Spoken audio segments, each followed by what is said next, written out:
Good morning, everybody from Shanghai. This is the new edition of our series of events about online marketing. I am David Lavorel. I'm the business advisor of the EU SME Centre, and I will be the host today. We will have a presentation by Tracy and then legal consideration by Martin. Of course, the always important IP questions.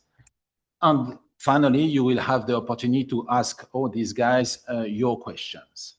Good morning and afternoon, everyone in the room right now. So I'm Tracy from China Skinny. We are a consumer insights and strategy agency based here in Shanghai. So for over the past 15 years, we've been helping international brands coming to China, like helping them understand the Chinese consumers and also navigating in one of the most dynamic consumer markets. And today's session is specifically designed for the European consumer goods. I know David mentioned you may coming from as a skincare, cosmetic, pet products, and home living, etc. Why we understand like in every single categories there are different nuances, but we believe the core principles of succeeding in China, especially on the digital marketing, are remarkably similar. So throughout the whole session, I'm going to share with different examples to bring all the different strategies to life. Okay, before we dive in, I want to quickly go through the agenda today. This is basically structured based on our when our clients coming to us, they were asking, well, like if the consumer market in China is so competitive, how do we earn our own attention coming to China? If I have a limited budget, like how do we win this in this market right now? And what is the consumer like expecting from the foreign brands? And then most importantly, because we're looking at the digital marketing, so we want to also go through the digital landscape with different platforms, different e-commerce tools, or even the trendy AI search. How does that like work for the European SMEs? Where do they start? And then more importantly, we talk about digital marketing, how we hear all the successful stories in China, all the different case studies. What do they do? How do they plan out their content? How do they spend on the KOL? What are different roles in the customer journey? And the last session will be a quick case studies, and then a 6-point playbook for the European SMEs to check whether you apply to that, and then you can just take right away to go through and apply to your own business. Okay, right? So start with the China opportunity, right? And then everyone in the room and online knows the China market. It is so competitive, yet it is still massive, right? Even your products only target a niche market here. That's still remarkably enormous in numbers. So to kick off the session, I actually have a really interesting questions for both the room and then people online as well. Can anyone guess how many new consumer products are launching in China every single day? How many? Anyone? 2,000. 2,000? Anyone else? 10,000. 10. Do we have anyone from online? No, let's not do that. Okay, it's okay. Cool. Well, the real number is 59,000. That's every single day. So that's new consumer products. It can cover from skincare, like home and living accessories, toys, or even pet products. That's why when you see that number, you feel like why the attention right now is the most valuable currency in the Chinese market. Because when you come into China, you will not just compete with established global or local brands. You are constantly compete with these new products coming to the market, and they all compete for the same consumer attention and their wallet, of course. So that's why we see right now the consumer market in China, the competition is no longer just foreign with the local, but also it is really about the attention. And also for the European SMEs, the question is also should I enter? It is about how would you earn that consumer attention on your limited budget? And one of the things I have to be really frank is just compared to a decade ago, foreign brands kind of lost its own like we say hello, because used to be like 10 years ago, when you say you're an imported brand from Europe, Chinese consumer may assume, oh, that means like they're premium, they're great in quality. There might be still the case in some of the areas or categories, but that respect right now definitely has to be earned instead of just assumed. Okay, so this slide is about like what do we see how Chinese consumers are actually valued right now, and then how our European SMEs can deliver. Because we know like Chinese consumers right now, when they make the purchase decision, they're not just buying the products, they're buying the relevant things, the things that can actually fit into their daily life. So the first one we see here is quality. This is what actually one of the value pillars European brands is actually really strong, and then you still having an age. The European craftsmanship, the European quality, the European craftsmanship. Like if you tell that story, you show your certificates, the whole product lifestyle, that actually gives you more credibility for the Chinese consumers. And the second one for like, if it's your food or supplement or pet products specifically, we remember there's one project we did with the European client. It's not even just like food related, it's a dishwasher detergent, right? And they were really interesting, want to understand how does that European certificate compare to the Chinese standards. So we asked that specific questions, and the Chinese consumers, one of the respondents just said that. So like, the Chinese standards should be the bottom line. That should be the baseline. The European standard is what we're looking for. That should be your, the next bar you need to hit. So you need to show, if you have that certificates, you can actually display almost throughout the whole custom journey, from your product page, even from your social media content. Just make it easy for the Chinese consumers to notice that, to back it up. And then the third thing is functionality. Like Chinese consumers used to be like, you tell them, hey, my product's perfect, it's great, right? But now they want visible and really proved results. So for example, if it's a skincare product, they want to see the before and after results. If you have like great ingredients, show the ingredients, show the clinic data, and to show me you actually having efficacy. The third one we see, especially increasingly important since the COVID, is what we call as emotional value. You guys probably are familiar with the story about like how the Jellycat being such a hit in the market, because they have the pop-up stores in Hanlong, and then they have like the staff on the side to package, wrap the whole toys just for adults as well. So that definitely increased a lot of emotional value for the Chinese consumers. That's where you can play and also charge more premium for your brands and services here. The third thing is identity. So especially apply for the younger Chinese consumers. They're not just buying for like big logos anymore. They want something actually resonate and say what they are and represent who they are. So those quiet luxury, for example, like we see in the fashion, like how that being really trendy among this group. And also, if you have a community like building up through your WeChat or Xiaohongshu, and the consumers more resonate to that. Okay, localization. I know usually when the clients coming to us, they say that, oh, how do we localize that? Do we just translate the global brand positioning or brand guideline into Chinese and then marking that? That's definitely not true. But also you don't need to redo the whole thing just for China. There are things you need to keep, for example, your brand DNA, your core identity, maybe.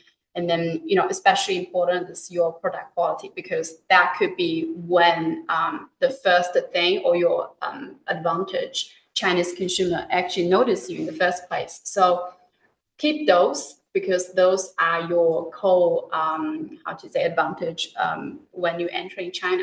But there are definitely other things you need to adapt, especially, for example, packaging. can offer different packaging for different occasions. For example, the major Chinese festivals, or even just different format, size, something for like travel, smaller size for like outdoor occasions. they are all different things and occasions we can apply to. And also messaging, just tell your story, your brand story, your European heritage, but through a Chinese aspiration, their own language, so that when the Chinese consumers see that, they actually more resonant to that. And the last thing is the product education, especially for products that might not be, that common to the Chinese daily life. You need to show them how you actually using that, how that product's actually fitting into daily life. Those are the areas you need to adapt before Chinese consumers notice you. Okay, the important part, China digital ecosystem. I know a lot of the audience in the room probably already recognize all of them, but I don't know how many our audience online can actually see this before. But this is how we start with the WeChat here, because WeChat itself, it builds its own ecosystem. We always say that in the Western, they may describe WeChat as equivalent of the WhatsApp. That could be one of the misleading concept for WeChat, because in China, it's definitely where a lot of the customer journey happening here, and then brands can utilize that way better than just WhatsApp. So look at this. You can see WeChat itself. They have WeChat channels, which is similar to a TikTok.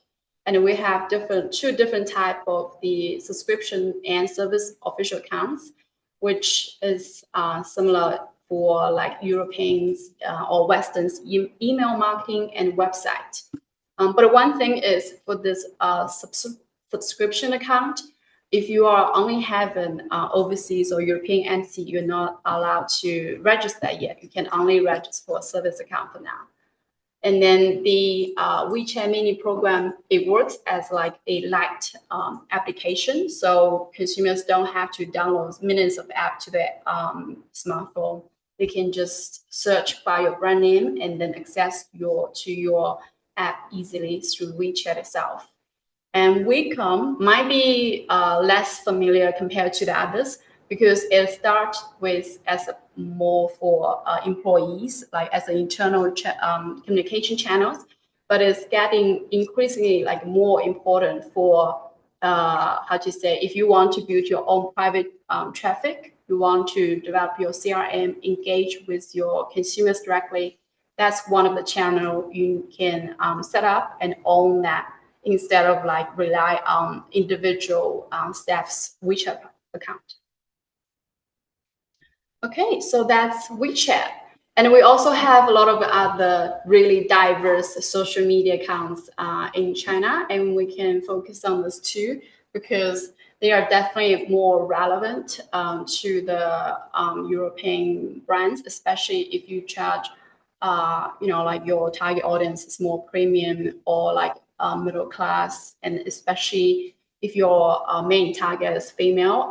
Check out Xiaohongshu for now. We can see how that gender ratio on the last line being different across the different platforms here.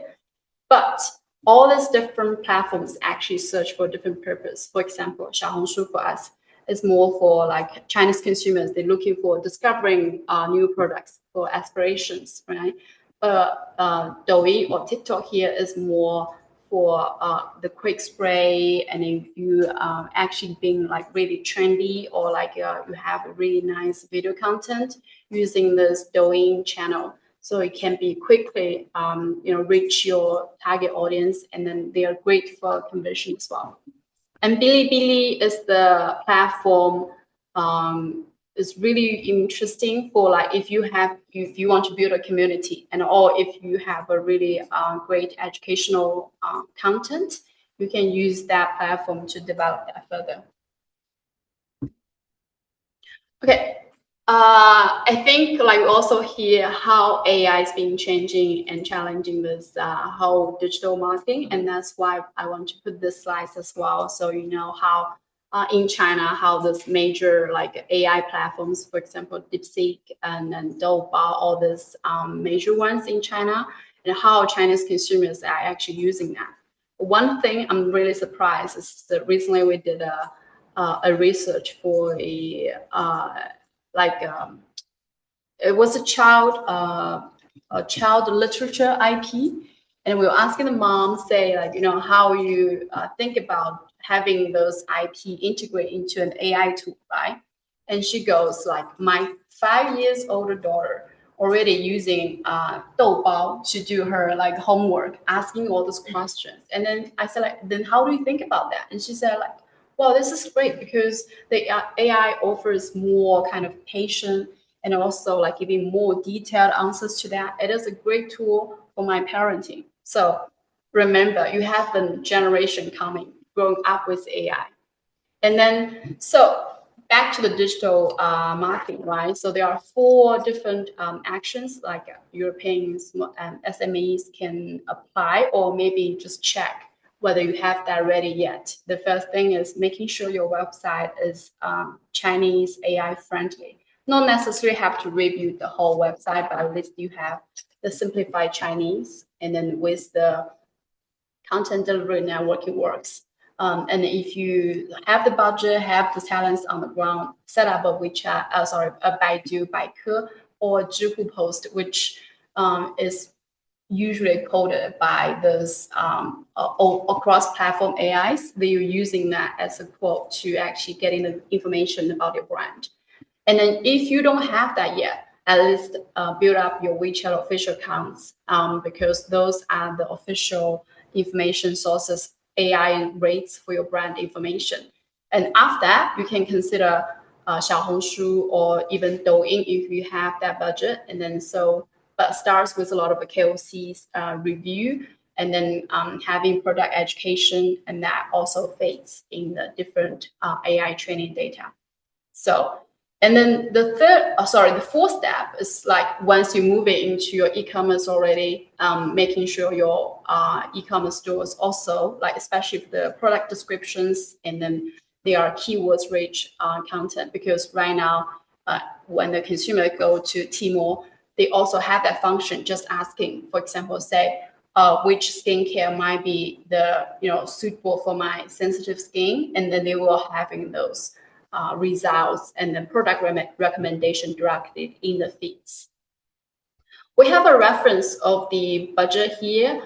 This is definitely just something you can start with. For example, like 650 euros to start month, which you can just check if your different platforms content is optimized or like keywords specifically for AI. But then if you want a more active, you may need to incorporate with like more, like the PR articles in China like, as well. So that gives you more credibilities for these AI searches.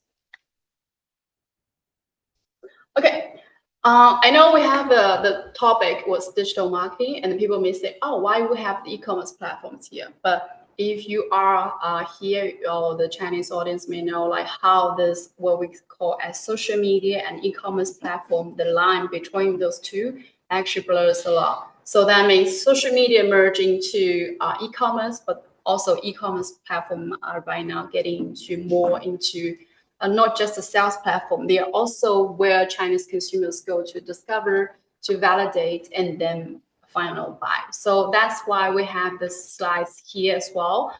It doesn't mean say, hey, I have a Tmall Global store or I have a JD store. That means automatically sales, or like when the consumers can find me. No, those are just basic cost. You can set it up, but in the last slide you see roughly you need to spend around 20% of your net GMA just to do the on-platform marketing. So that means if you are on the Tmall store, you also need to spend on your promotion within this Tmall platform.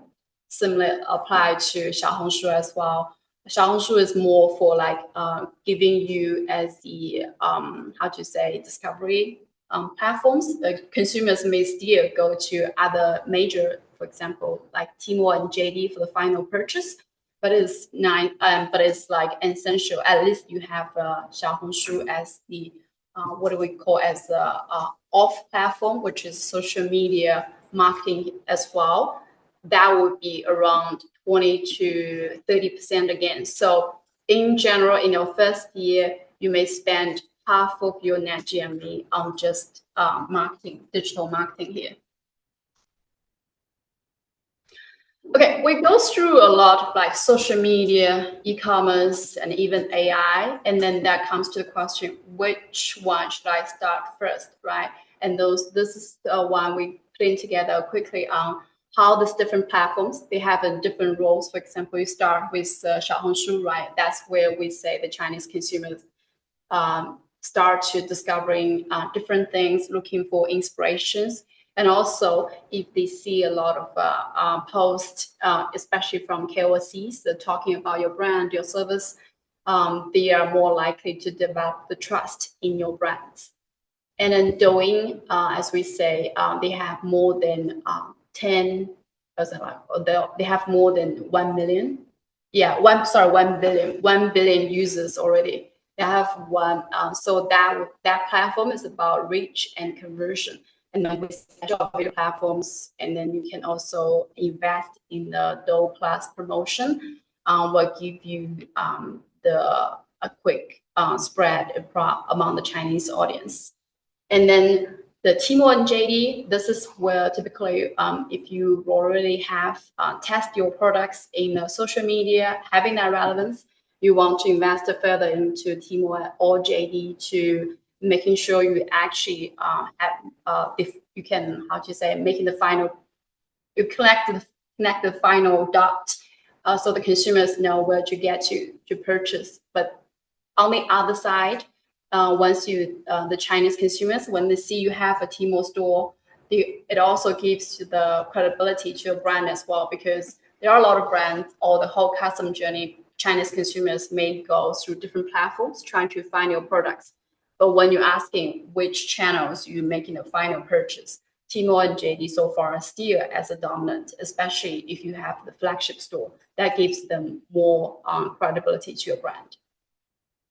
And WeChat here is for long-term, like CRM. So if you want to develop loyalty, you want to having a repeat engagement, making sure you have the WeChat as well. And the last, AI search, is not necessarily a specific or separate channel. It is more you developed or you've been feeding the content across the different platforms, and the AI search is the final accumulated information and results. So as the European SMEs, if you have to choose, especially if you are a skincare or like fashion, which is more lifestyle related category, start with Xiaohongshu.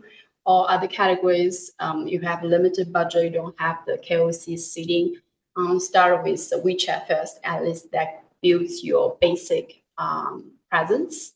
And after that, expand to Douyin or later on the e-commerce here.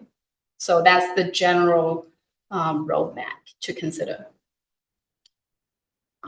Okay, digital marketing strategy. So a lot of the time, we also hear our clients coming to us say, we have a great product. It should sell, right?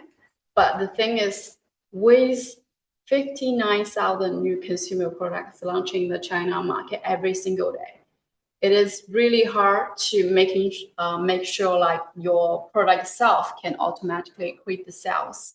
So there are 4 major barriers like we see in the market, like start with visibility, right? If no one knows your brand exists, how could they even start the search or trying to understand you? So in that way, for the European SMEs, start to seeding at least 20 plus posts on the Xiaohongshu before you do any paid medias. So at least build your minimum visible like a digital presence first. And the second one is relevance. This is like if Chinese consumer doesn't see your product fit into their daily life or their using habits, you need to create this contest, to show your products actually can be applied to their life. So, and the third one, the barrier would be the distribution. If they, like may heard you from friends, say, who traveled, just coming back from Europe, say this skincare is perfect, but they couldn't find you on any of the channels. So that means you need to be at least on one channels first, but set it up properly, especially if you have just limited budget, right? You can have your content ready. You need to set up your store there, at least making sure the Chinese consumers can find you on at least one of these major platforms. And the fourth barrier could be there's no trust endorsement. That's why when the new products or new store, when they first open, they are usually encouraged to send like gifting or even what they call as like experiential consumers. So they're sending free products for the consumers to experience that and then write the real reviews on social media to create that social proof, making sure like other consumers, when they see that, they say, oh yeah, this is what they actually use and this is the real experience. That creates more social proof before you invest in any KOL. Okay, in digital marketing, we say the content actually meets the consumers before they see your product. So the content, it becomes your like storefronts, right?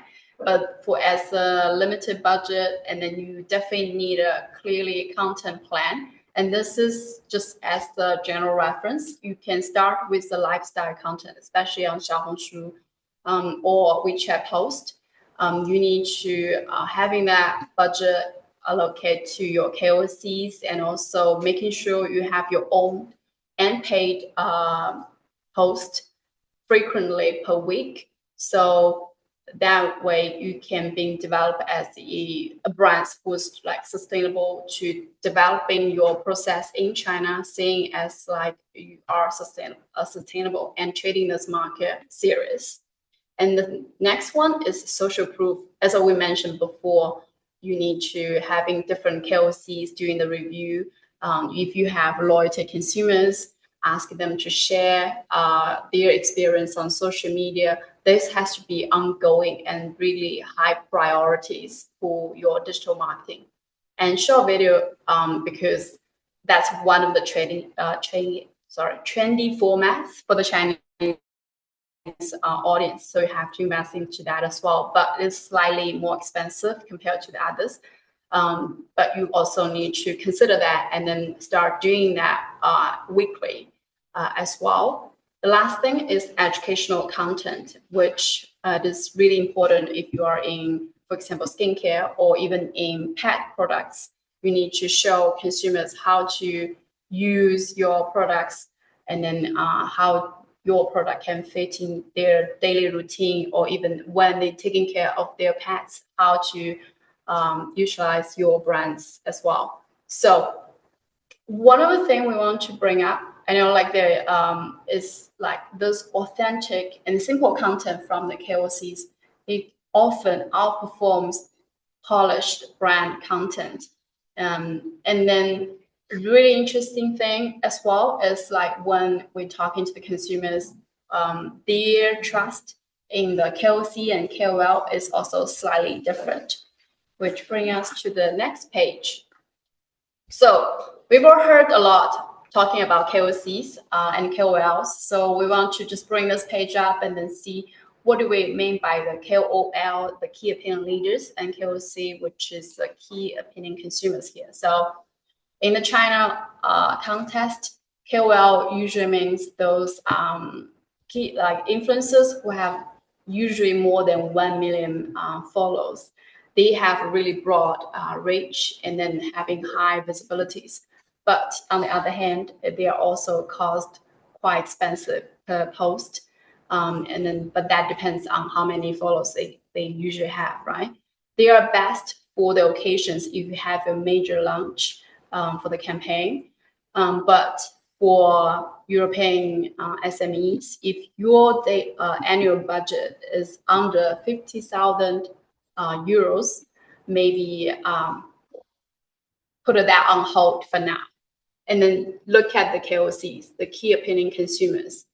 They usually have a less like follow base on the either on Xiaohongshu or on Douyin, but they are deep in their how to say, they are present as more authentic voice of your products online.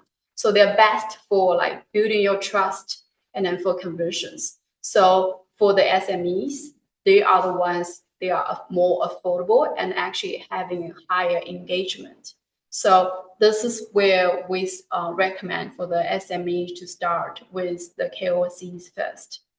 And then if you have the annual budget, we would recommend for the first half of the year, spend 70%, around 70% of that marketing budget on the KOCs and then 30% on your content.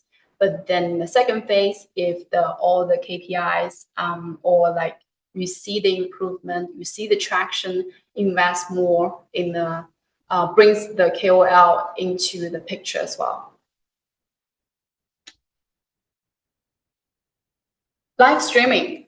I feel like this live streaming whole thing is like, if you see 5 years ago, you feel like, oh, this is niche. But right now, you go every single platforms. Like you go on e-commerce, you go on social media, you see them, or even offline, right? And then in the treasure, everywhere you see people are doing live streamings.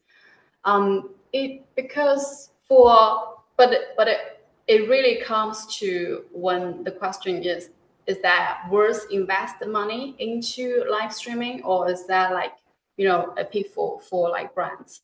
So we see 3 major like type of the live streaming. The first one we call as brand owned, which is the main kind of like trendy type in the market right now, because they are relatively low cost compared to the KOL ones. But the brand themselves can have a more control into this.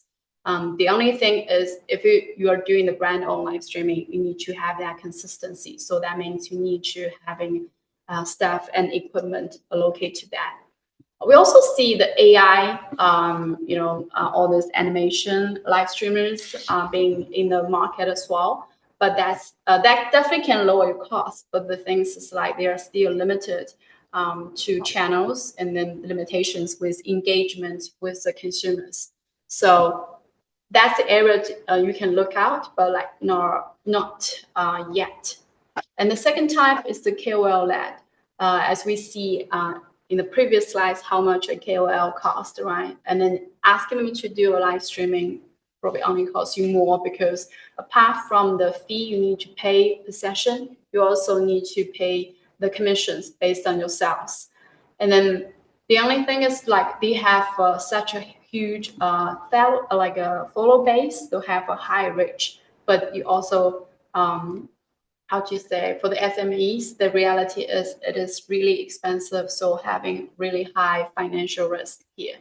And also it can create like asking, if you develop that, your consumers, your target audience may also just rely on those KOL live stream, because usually those live KOL also ask you to give them the best price, the discount price. So the consumers may have like developing the habits, waiting for the deals, and instead of just buying your products in a normal price. And the third type is more as a hybrid, so that balanced, you have your brand owned live streaming, but then quarterly or even half a year, if you have the budget, you can have the KOL to boost your traffic, your sales, which is more common as well. This might be a slide that seems most likely be interesting for the European SMEs, because we detailed how would you allocate your digital marketing budget into different platforms or different type, and then what might be the minimum. for you to consider being visible in China. And then, so let's start with the minimum. The number we put here is 50,000 euros per year. That means you spend roughly in Chinese currency around 30,000 per month, which probably can only cover you like 1 or 2 platforms in the first year with major SKOCs seeding content, and then maybe 1 or 2 brand-owned live streaming, and then a basic version of the GMO as well. But you see that plus 15% GMV, that's major for the e-commerce if you have your Tmall or JD. But 15% for a new brand is considered relatively new for this major e-commerce.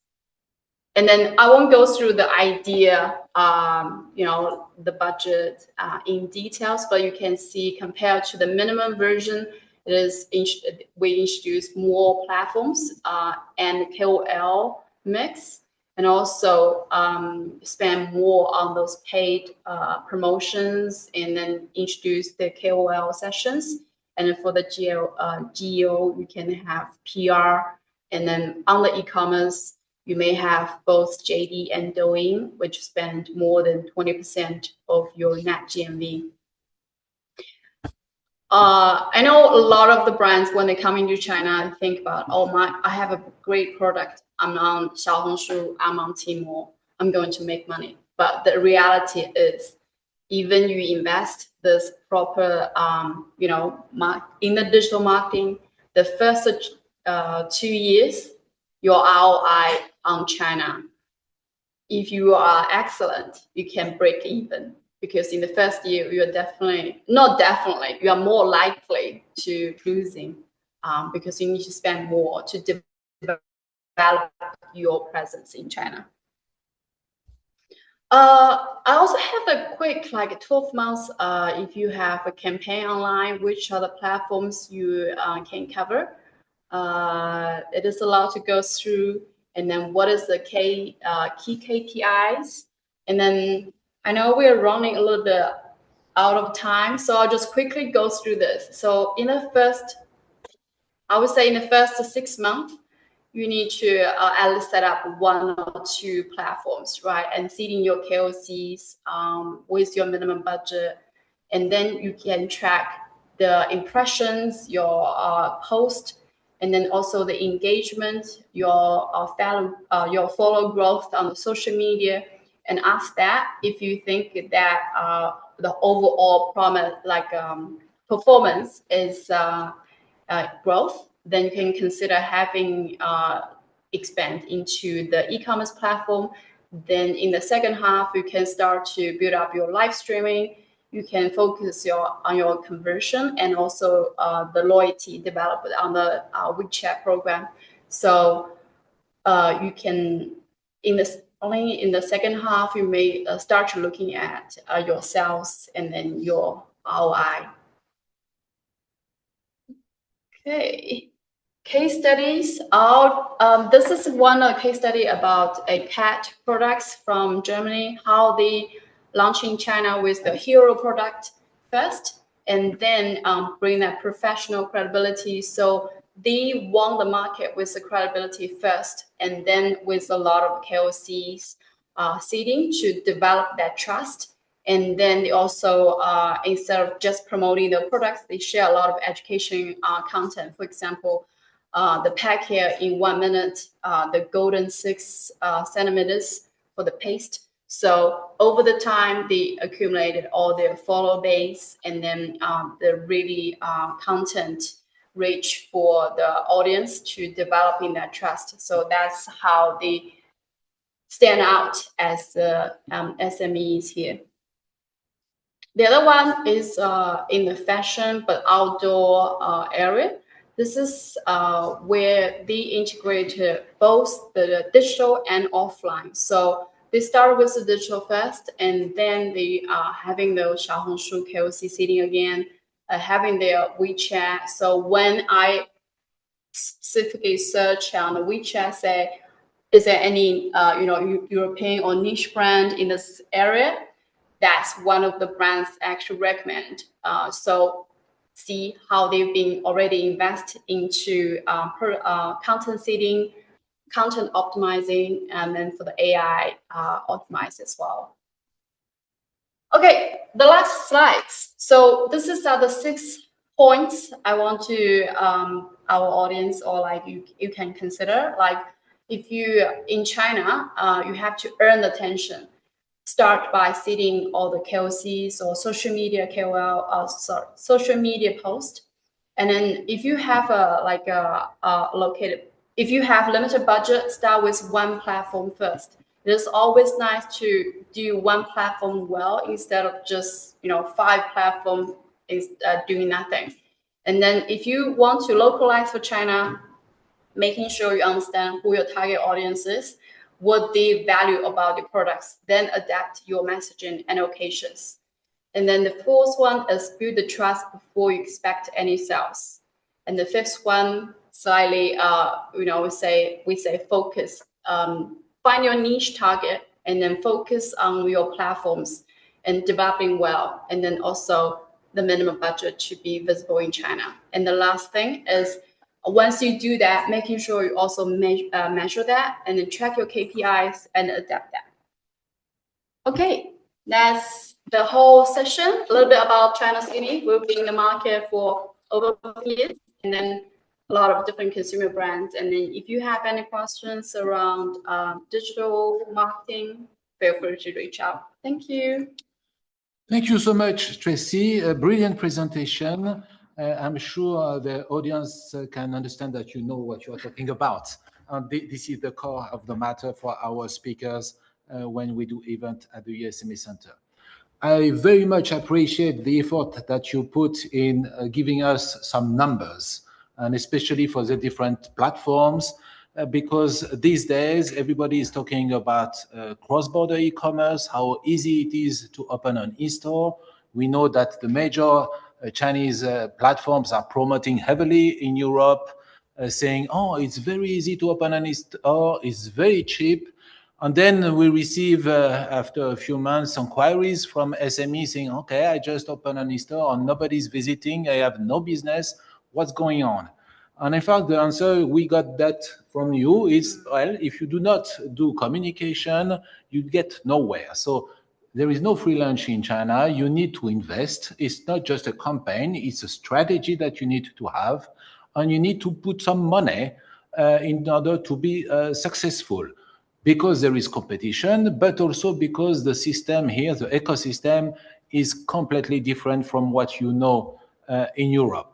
So basically, you have 2 options. One is to try to do it by yourself, and then you will waste time and money. And usually, for most SMEs, this is something you do not have too much of. Or you need to rely on professionals that will guide you really into the Chinese ecosystem and will tell you what is valuable or not, because we hear so many things, and especially the e-commerce platforms are very good at promoting themselves and forgetting the shortcomings that they might have. So, and this is something I say for basically every kind of service providers. You need to rely on professional service providers that know the reality on the ground, because if you only have heard of WeChat, probably you will have some kind of challenges, let's say. So thank you so much for this presentation on all these details. A lot of things to ponder for the audience.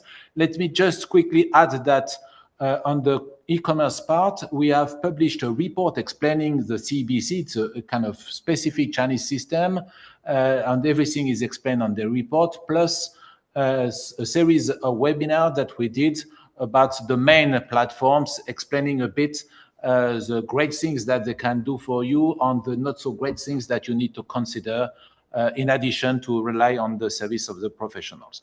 But let me now hand over to Martin, who will talk a bit about the legal consideration that you absolutely need to have when designing campaigns here. Thank you very much, David. Thank you very much for having me here.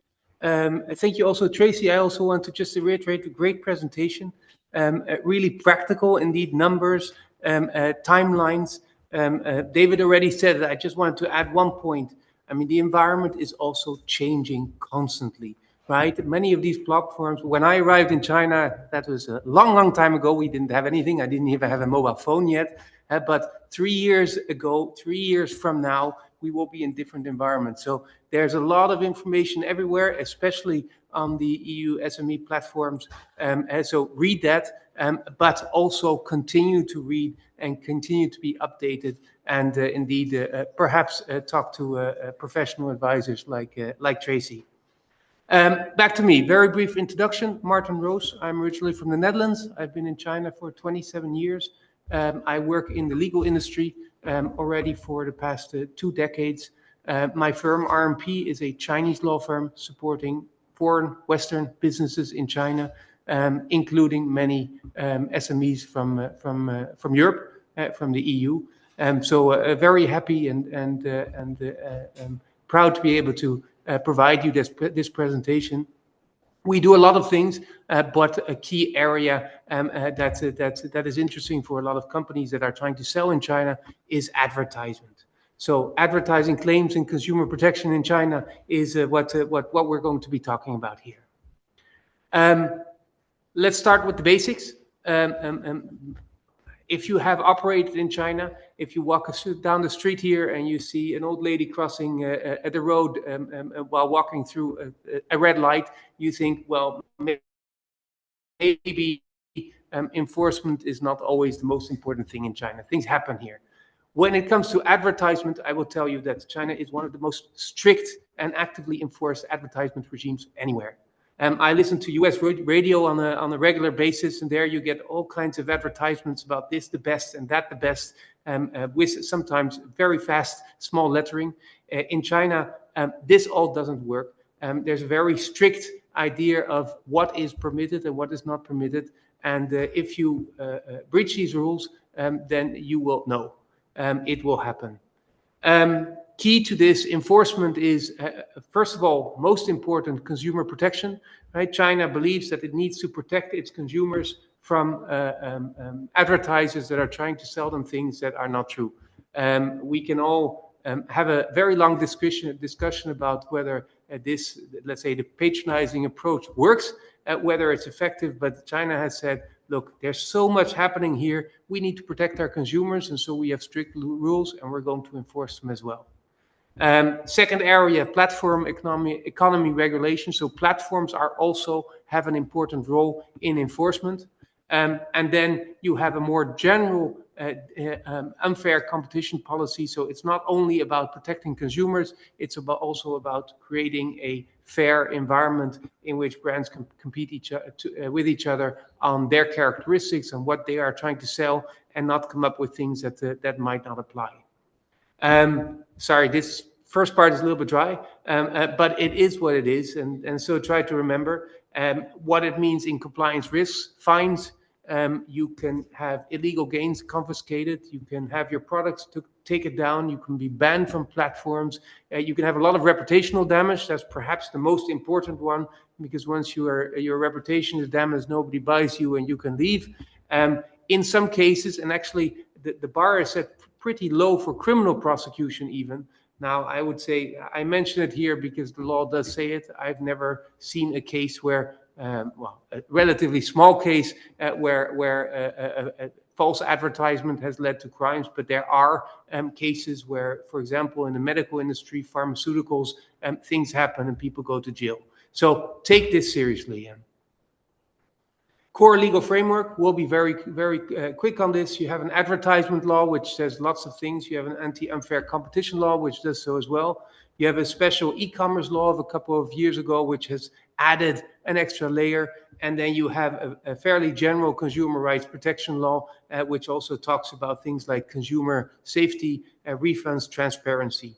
There are, if you have problems, you can go to court.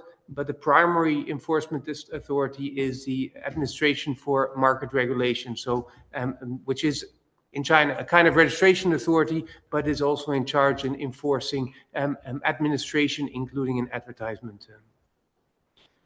Advertisement is everything.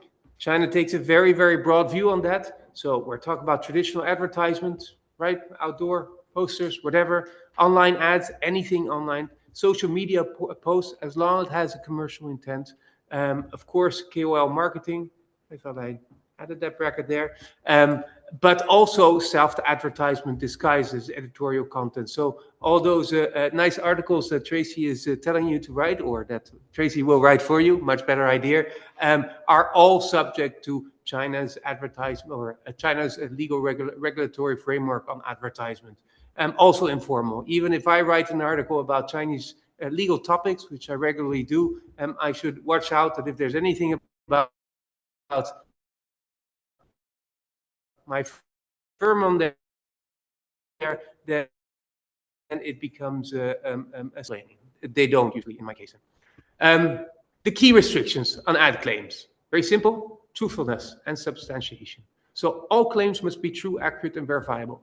If you say that you're the best in something, you better be able to prove it. If you say that after 5 days you'll see results, well, if you don't see results after 5 days, don't blame the consumer, blame yourself. Scientifically and factually supportable, a lot of claims relate to that, of course, right? And you need to be able to show that. And of course, the burden of proof is always on you, right? China is a civil country. In any kind of situation, if you say something, if you do something, prove that you haven't done anything wrong. So marketing language is not defense. You can't say you're the best at something. Well, you may, but you better prove that you are the best at something, or it is most effective. If you say my product is the best in a certain category, well, then some people are going to look at that category and they're going to say, well, are you really the best? Some other examples: food and health products. So if you're saying it treats diseases, well, then you need to have approved medical products. Right? Don't say that this chewing gum helps you get rid of your cancer. It's not going to work. Pharmaceuticals is highly regulated. A lot of approvals there, so you can't just go there with your product. You need to go into a depth of what are all the steps to be a pharmaceutical product in China, before you can actually make claims in that area. Education services, financial products, these are all areas where you do see a lot of questions raised and a lot of enforcement actions as well.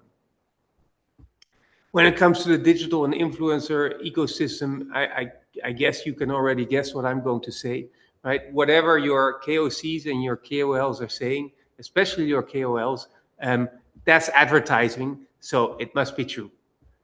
That can be a little bit tricky, because how are you going to you're going to buy yourself an hour or half an hour or 10 minutes of a very, very important KOL, and you're going to hope that she's going to say, or he is going to say something nice about you, and then if something's in there that might not be true, do you have risk? Yes.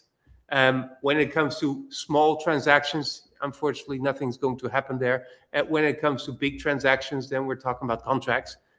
We're lawyers, so we love contracts. We love to put liability clauses. If you do something, then the problem with that is, I mean, if you look at the worst cases over the past few years, then that liability has been so big that it costs you reputation, right? So you just need to be very careful with not only who you work with, but what does she understand the message, or he? Does he understand what should be said, what not? Right? You need to really be specific about that. Otherwise, a KOL might go wild, and the next thing you see, you might have a lot of complaints on your hand. Looking at the consumer protection framework, so you have a basic rule for 7-day return, right? In Europe, that's not always the case. I have been given to understand. In China, if you buy something online, you are allowed to return it.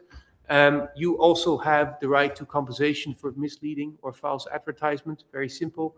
In case of fraud, so if it's misleading with a little bit more intent, let's put it that way, in very simple legal terms, then punitive damages are also possible. You could be talking about 3 times or 5 times the value of the product. And again, the administrative partners are with the AMR. The key risk or the key driver of consumer complaints. These are consumers that see something that think, hey, something's not working, I'm going to complain, or these are professional consumers.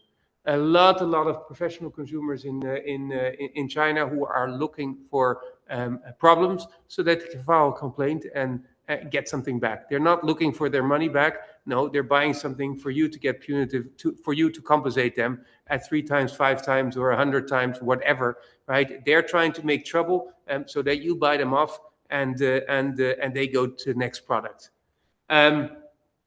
It's not inspection driven, so no authority has time to review those 59,000 new products plus how many million? The 73,522,000 products that are already in there. Nobody has time to look at all these and say, is there something going on? But consumers are scrolling and are finding. Big companies are sometimes a better target for professional consumers, but sometimes it's also the smaller companies because there's all kinds of strategies out there, right? So what happens then is that AMR receives a complaint, looks at evidence, looks at the advertisement materials, looks perhaps at the sales scripts, then reaches out to the company. And then that's something that you need to deal with. Now, dealing with that is an interesting one. As I said, usually it's professional consumers. Sometimes it's consumers who just have a complaint. The latter are fairly easy, right? They have a complaint, they want their money back, you deal with it because you're wrong, they're right. For the professionals, that's a different matter because they are looking for something else. It's not just one-sided. So the AMR, the Administration for Market Regulation, is not actually interested in penalizing everybody. They are a regulator of the marketplace, which means that they have a role to enforce. Fair enough. But as with every Chinese enforcement authority that I know of, they are most interested in both parties settling and moving on. If you go to a court case, it's the same. It's an arbitration. It's the same. For consumer complaints, it's exactly the same, right? So if it is a genuine complaint, the AMR responds to, you say, oh, sorry, made a little mistake here. I'm settling with the consumer withdraws, you make your changes so that it doesn't happen again and you move forward. Relatively easy. What is a lot more complicated if you do work with a professional consumer who wants money? You can still settle, right? Because this professional consumer is not looking for anything else but a payout. And that's what he's doing. The problem is that if you're giving in, then basically you're saying to him, I'm willing to pay. That's a very, very tricky sliding slope that you could get onto, right? The professional consumer community knows each other as well. If you become an easy target, then expect more complaints. Interestingly, the AMR is also not so very interested in supporting these people, right? Which means that they're also very likely to reject the complaint if you can come up with a very good reason. So if you're saying you're the best in the world, then I'm not sure that I can help you. But in a lot of claims, it is not all that clear, right? If you say you're the best in this category, what's the category? Who says that this is a category or that is a category? So in this kind of enforcement situation, you do have a lot of room to make the argument. One question is, do you want to, right? Can you do it yourself? Would be great, not so easy. Can you rely on lawyers that do charge for their time, unfortunately, unlike the EU SME. And so is it worth it? What's the balance there, right? If you pay off one complaint, do you get 10 more? Is that bad? Do you stick to principle? Where do you go? I cannot tell you, but I can tell you is that every situation is different and you need to be very careful about it. Certain situations are very tricky. You've done a lot of business. I had a client in a certain industry. Yes, they went too far in what they said. Okay, fine. They got serious complaints. The AMR comes to them and says, yeah, okay, it's not just one, it's 10. How much business have you done? We try to hide a little bit. Okay, well, not so much. Give me your sales figures. Okay, so you have to sort of give your sales figures, or they go to the platforms and ask. Not all that difficult to find. And then they come to you and say, okay, well, somewhere between 100,000 and 3 million RMB. Like, okay, that's not very good, right? So it can escalate. And at that point, a client will say, or a company will say, well, had I brought in somebody in the beginning, we wouldn't be here. That's easy to say because you do not know what's going to escalate. What you do have to do always is respond very quickly. You cannot sit on a complaint. If an AMR comes to you and says, hey, there's a problem, or if a platform comes to you, or even if an individual consumer comes to you, that happens as well, that they come directly to you and say there is an issue, you have to figure out what to deal with it. Better to respond quickly, pay a little bit more, or not, have your defense and put your feet on the ground and stick to your guns, also fine, but determine very quickly your strategy, because the quicker you can deal with it, the better you will be off in most cases. I like short presentations, so that's good. Practical compliance tips. Always able to substantiate every claim with evidence. That is perhaps exaggerated. As lawyers, we'd like you to be absolute in everything. I know that is not possible. Do your best, but preferably don't go too far. When you're coming up with advertisement language, talk to the professionals. They will be able to find your way around it. We also provide a lot of clients, somewhat larger clients than SMEs, but with reviews of advertisement to say, well, is this risky? What I see is that companies try to push the envelope, right? They want to go as far as possible because they need to compete in a very, very, very complicated environment where 59,000 products come online every day. And the more you can say about how cool your product is, the better. That has a counter side. If you say my product is the coolest in the world, maybe you'll get a complaint. So be aware.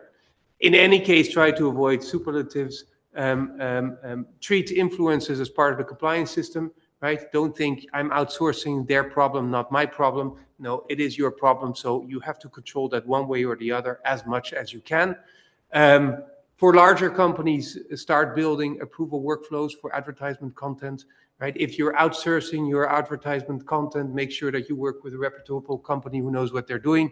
If you're using your own commercial team, expect that this is not their focus, right? A commercial team is trying to build your market. They're not trying to consider compliance and avoid penalties. So balance that. Of course, the perfect salesperson is one who knows both, but expect that your commercial team is going to be pushing the envelope and use your outsourced parties, whether it's lawyers, whether it's experts, whether it's AI for all I care, to try to build some compliance and safety in there.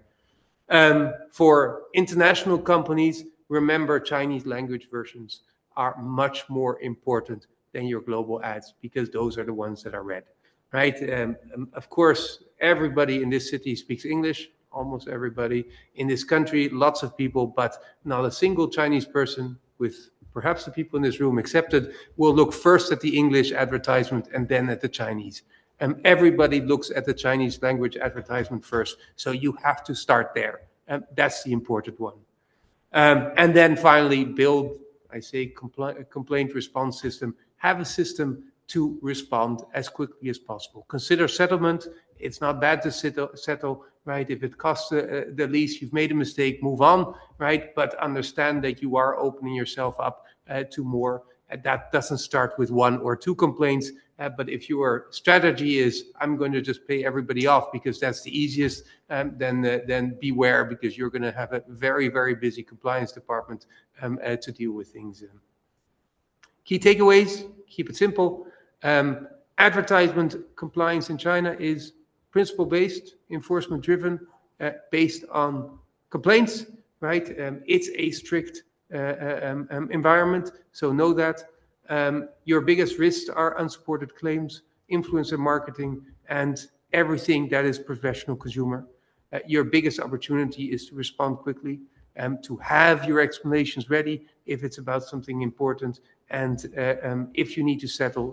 If you need to respond, don't forget The AMR is also there to help you. They want you to be there. They want you as an EU company to be in China to sell in the market. They will be there if you deal with it in the proper way. But understand that finally the basis is not what the government is doing. The basis is what have you put in your marketing, in your advertisement, and can you match that with Chinese legal requirements, combined with, of course, selling. Thank you very much. Thank you, Martin, very much for this pretty detailed presentation, because there are two things that I think is most important is what you mentioned about the professional consumer, because this is something, as far as I know, we almost do not have in Europe. And here it's pretty big, unfortunately. And it goes back to what I said before about Tracy's presentation, is how important it is for SMEs in Europe to rely on professionals, service providers that are here for many years, because they know that.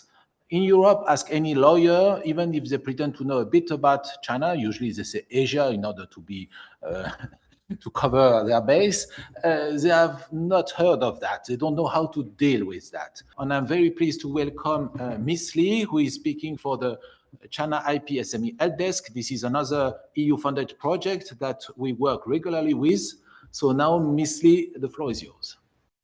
Before I begin my presentation, I would like to shortly introduce the IP Helpdesk, SME Helpdesk briefly.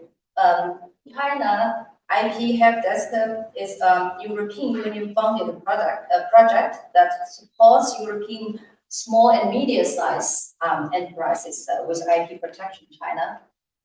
Helpline is one of the core services of the Helpdesk. SME can email or call us with any IP-related questions or receive a reply within 3 working days. Apart from the helpline, the Helpdesk provides a variety of services. The Helpdesk regularly organizes training workshops and webinars, and in China and in Europe, and you can check the website for the upcoming trainings and webinars. SME can also schedule a one-on-one sessions. The business Helpdesk IP business advice will discuss with you with your issues in more details, normally about 20 to 1 hour, 20 minutes to 1 hour.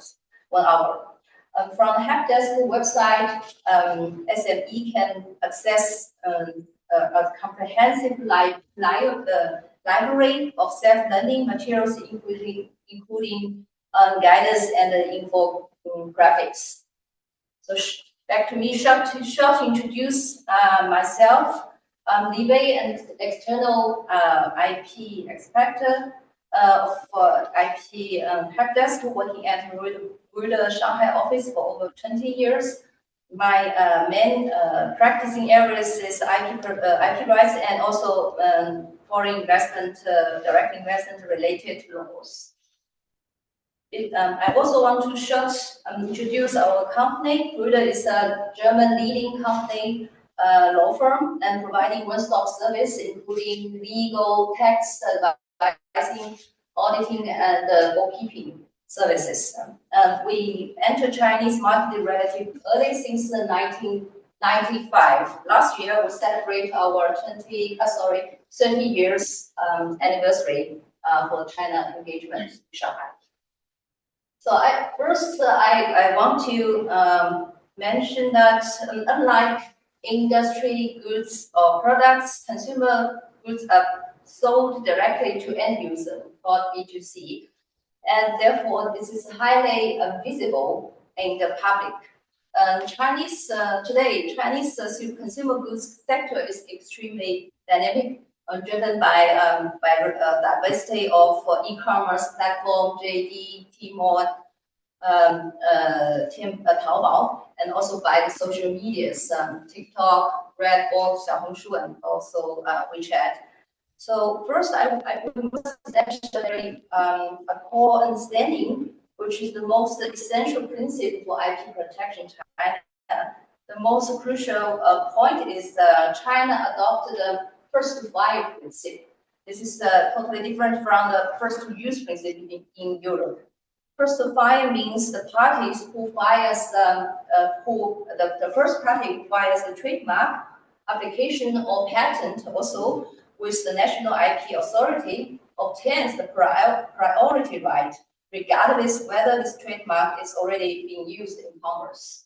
So a lot of overseas registered trademark do not automatically take effect in China. IP rights is always depends on the territory. So if you fail to lay out a comprehensive IP strategy in advance before you enter the Chinese market, it easily lead to malicious flaunting or potential infringement. So in a world, it's always much more time or cost consuming for the IP enforcement than that you have already protected IP rights in advance. So from my 2 decades experiences, I want to identify or verify some typical pitfalls that European SME may always face. So they have no awareness to register Chinese trademark or Chinese trade names in time. I will clarify this point in my next slide in detail. I first mentioned here. Then second point is that they always very important that this IP rights, this is the protection of IP rights, is an ongoing processing. If you do not, it is constantly evolving and require regular monitoring. For example, when a company launch a new product line, it needs to review its IP portfolio again and register new products names as trademarks, in addition to register their core brand, the house mark. So it's very common in the consumer goods branch. And furthermore, the regular monitoring the market let you spot the competitors and the third party who try to passing by your brand name. Passing by means that people want to, or the entity want to attempt to register or use the name that's identical or similar to your marks. So by catching this infringement early, then you can act quickly and choose the most effective remedies. Such as such remedy or the legal action can be the filing of suit, normally within 3 months of the conflicting application is public, or can filing the invalidation when this we can submit invalidation request within 5 years of the disputed trademark registration. Remember, this 5 years is very important. If you miss this deadline, it's very difficult for you to enforce or to register your own trademark. Then another remedy or another way is to file a so-called non-use cancellation. According to Chinese law, if the trademark is not used for over 3 years, then any party, third party or legal entity can file a cancellation, can cancel this trademark. So the next typical pitfall is this is from our recent experience. The distribution agreement is not the same as the trademark or IP license agreement. So as far as I know, a lot of overseas consumer goods are distributed by the Chinese, normally Chinese exclusive distributor in China. So this is most of them, they will sign a distribution agreement, but it's doesn't mean that after signing this distribution agreement, it grant the disputed IP owners trademarks or trade names or logo, especially when normally it's very common that the Chinese distributor would like to promote or to sell the goods from by the way of e-commerce or social media. They want to set up an online shop. They want to use the social media and to have a public account. So it doesn't mean that with this distribution agreement, give the Chinese distributor the trademark license or use license to open such online shop, except that the IP owner issue very expressively written authorization or license. So it's generally also the e-commerce platform or social media. They also need or require the distributor to provide such an authorization letter or license. Yeah. So it's another very important note is that the distributor must not register the domain names containing the IP owner's trademark without the owner's prior permission. Yeah, for example, domain name.com, domain name as the brand name.com or brand name.cn. Yeah, this is a very important reminder. Yeah, another issue is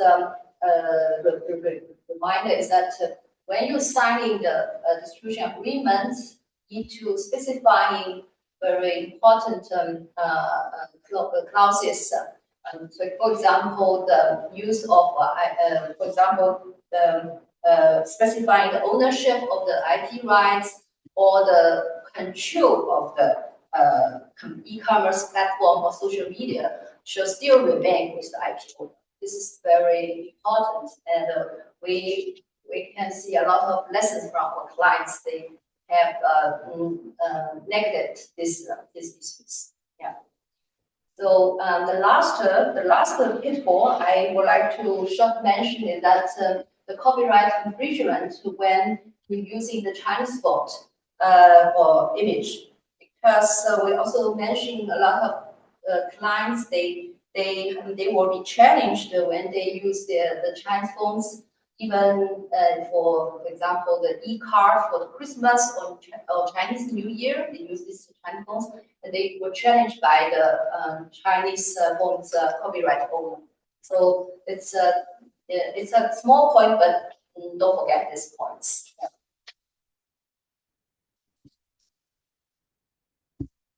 Yeah.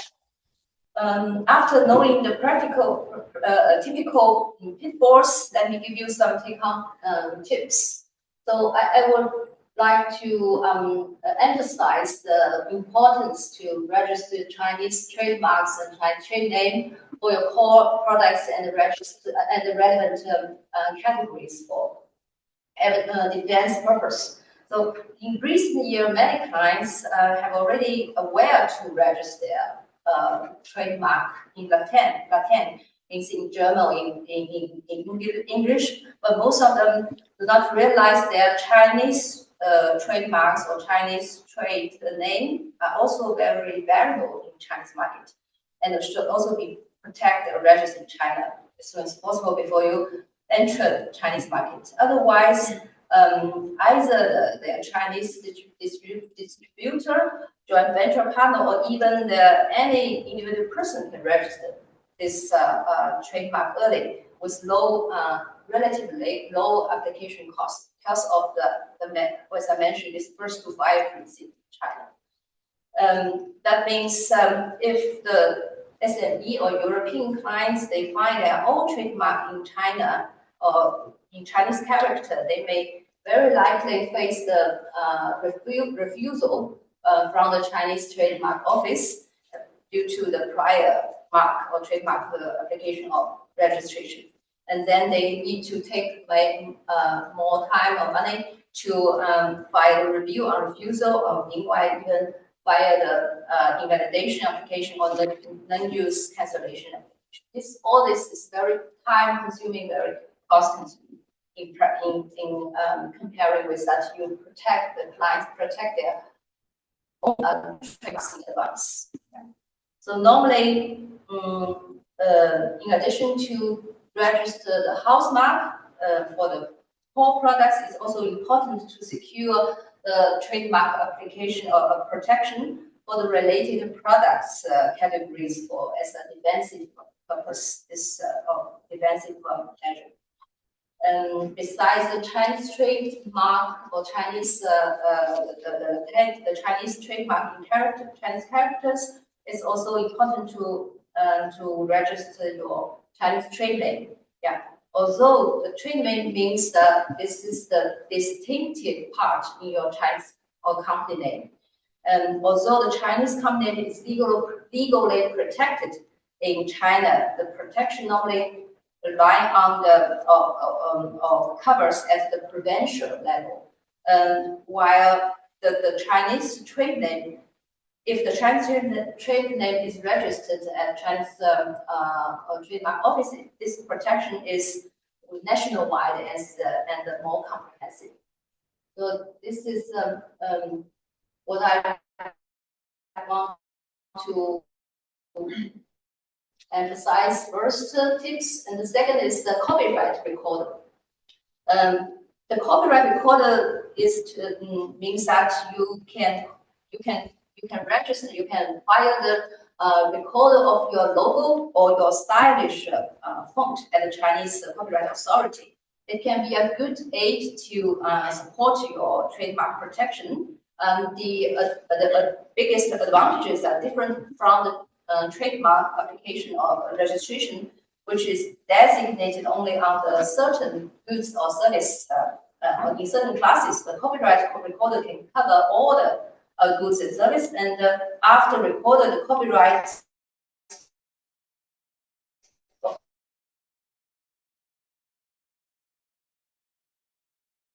the logo can be registered retroactively from the creation of the, namely your logo.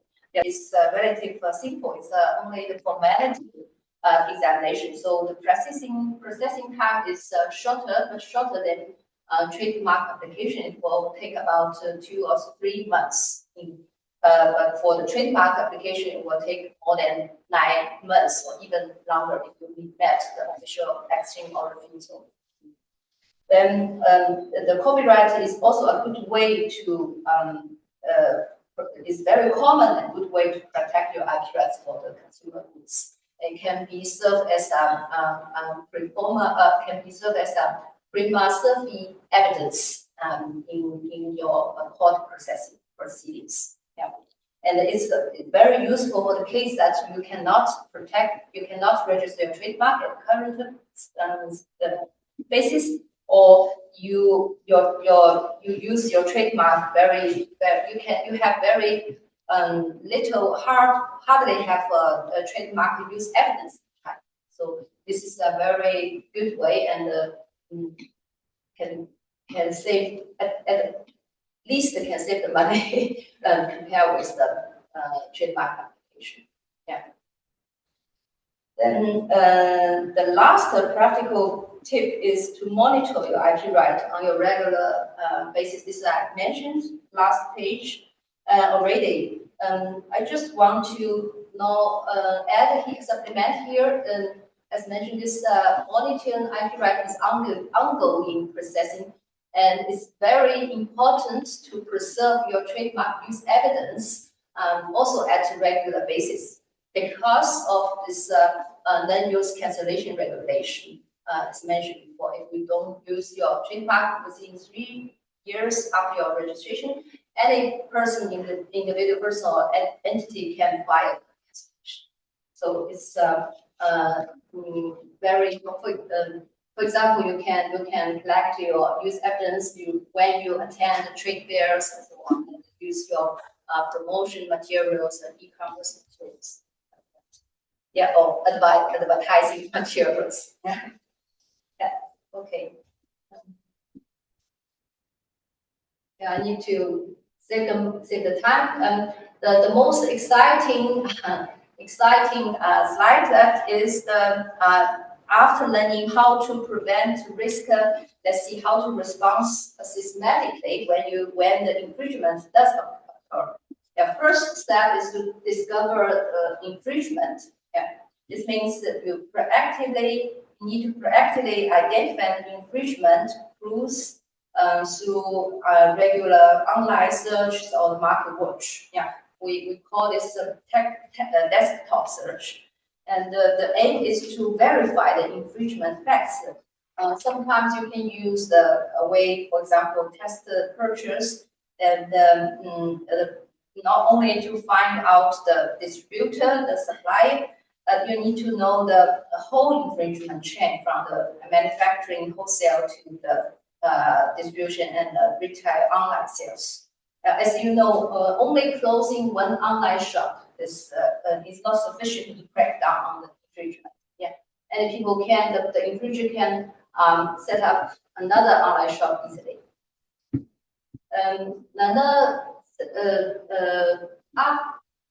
Besides to verify the infringement facts, I want to mention the important point that when you attend the trade fairs, you also need, or this is a good chance that you monitor your competitor or potential infringers. This is related to the step 2, the evidence collection or preservation. I want to mention in the following. Nowadays, we have more good technology, for example, blockchain-based technology. And we can use this technology to collect and preserve the evidence, use evidence of infringer. For example, we can use this to record it as a video, and this stamp blockchain technology company can issue the relevant certificate. That means all this processing, evidence collection processing, it cannot be changed the time. Yeah. So this kind of evidence is in practical acceptable by the Chinese court or administrative authorities. Now, another important issue that when you attend or when you participate in the trade fairs, it's a good chance that you can collect evidence from potential infringer, and we can even interest an experienced investor to collect the evidence. For example, the investor can pretend as the potential customers to ask more questions and how this supply chain is and how the products comes from and the source of technology and so on. Then in this time, on this occasion, normally the infringer are not so alert, and they may talk more because they want to absorb more customers. Yeah, and I can share you more details in interesting experience about how our investigator to collect with the blockchain technology during the trade fairs after the session. Okay, then step 3 is also very important because lots of clients, although they have already registered their IP rights, but compare with the folksy infringement, their protection are not so comprehensive. So it's very important that you need to do first your homework to check yourself the own IP rights. For example, you can check whether you have already copyright recorder, or if all the trademark registration covers all your products, services. Sometimes not, because when you register your trademark, as I said, the trademark or IP protection is ongoing processing. But during many years after your registration, maybe you forget to register your trademark or your new products lines or new services and so on. So it's also important to check this, for example, the possibility to file the opposition, file invalidation or non-use cancellation against the infringers. Nowadays, the the infringement cases becomes more complicated in such a dynamic Chinese market. The infringer, they will use more cutting ways. For example, they will register their own trademarks, which is very similar to the real genuine IP right owner. For example, use the similar design, similar sign, or the color very similar. And if you want to, if as a lawyer we send the cease and desist letter to let them stop the infringement, they will argue that we have our own trademark. I have already my own rights. Why I need to stop? So this is very important that we need to review this whole IP rights for your own and for the other party. Then after that, then you go to the take the multiple approach flexibly. It depends on the specific infringement situation. For example, I want to mention, especially for the e-commerce of Chinese dynamic market, the online takedown is a very practical and rapid way to remove the, for example, the link of the fake products. And this normally the high, for example, the social media or e-commerce have much good experienced IP complaint desk, and then you can use this, and normally they can reply you 3 weeks or 2 weeks. Yeah, and that's all from my point, from my side. If you have a further question about IP, I'm glad that we can discuss after the session. Thank you.